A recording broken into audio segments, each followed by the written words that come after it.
Le diabète et le cancer de la prostate sont deux maladies très fréquentes chez nous et qui peuvent avoir un impact sur l'érection masculine. Alors pour soulager les hommes atteints de ces dysfonctionnements, il existe désormais une technique appelée la reconstruction de la verge. Un chirurgien de renom est actuellement en Martinique et il opère au CHU. Franck Edmond-Mariette, Marc Balsa.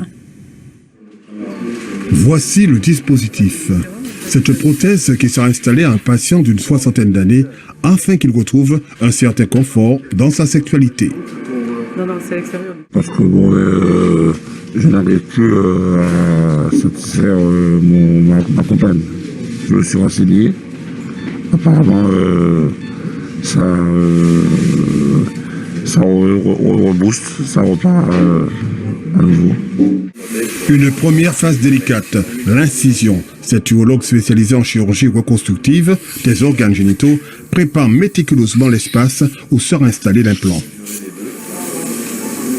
Donc la première étape, ça a été de préparer le terrain pour la pose de la prothèse. Donc on a créé un espace pour la pompe, on a créé un espace pour le réservoir et un espace pour les cylindres. Ce sont les cylindres qui sont mis dans la verge qui vont permettre l'érection plus tard. Plusieurs professionnels assistent à cette intervention. Le but est d'échanger et surtout mettre à profit les nouvelles techniques opératoires.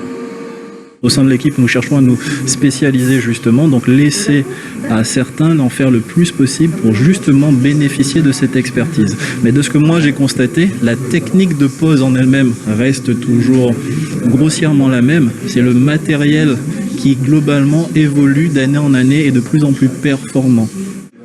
Les troubles de l'érection peuvent intervenir à tout moment de la vie, mais surtout aux environs de la soixantaine, à cause de certaines pathologies, surtout lorsque les solutions médicamenteuses ne sont plus suffisantes.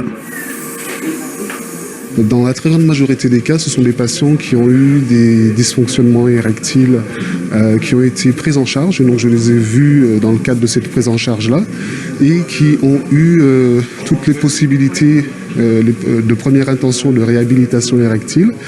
Et en dernier recours, ils souhaitent mettre un implant péniant. Donc là, on a fait l'espace pour la pompe, on a fait l'espace pour les cylindres qui vont gonfler la verge, et maintenant on va mettre la sonde pour créer l'espace pour le réservoir, qui est là où on met du liquide, qui va permettre de gonfler le cylindre, les cylindres qui sont dans la verge.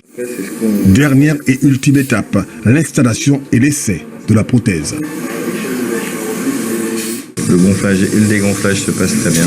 Donc maintenant, on va finir la fermeture et puis on laissera la prothèse légèrement gonflée pour les suites post-opératoires.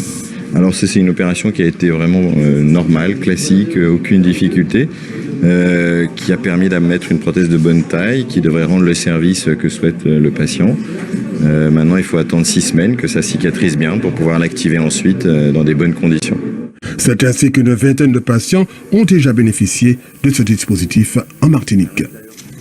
Notre hôpital accueille en ce moment une pointure en matière de chirurgie urologique. Le docteur Nicolas Morel-Journel est spécialisé dans la reconstruction du pénis et il procède actuellement à une vingtaine d'interventions sur des patients au centre du bloc opératoire de Mangovulsin. Une visite qui profite à ses homologues martiniquais pour perfectionner leur technique de chirurgie reconstructrice, procédure permettant entre autres de soigner les troubles érectiles. Précision recueillie par Otiultidas. C'est une pratique qui est peu maîtrisée par les urologues en général, pas qu'aux Antilles malheureusement, et qui dans notre formation n'est pas très présente. Donc moi j'ai fait une partie de ma formation à Paris et même à Paris finalement les urologues plus vieux, seniorisés sont peu formés à cette technique. Donc c'est vrai que nous ça nous apporte un vrai plus parce que on a une catégorie de patients pour qui on ne peut pas proposer ce genre de traitement. Et donc là, c'est une vraie expertise et c'est un vrai plus pour nos patients. Une grande partie de notre transmission, c'est par le compagnonnage, c'est-à-dire qu'on va au bloc opératoire, on fait une opération et on montre, on décompose le geste, on dit là on fait ça, puis là on fait ça, là on fait ça, voilà pourquoi.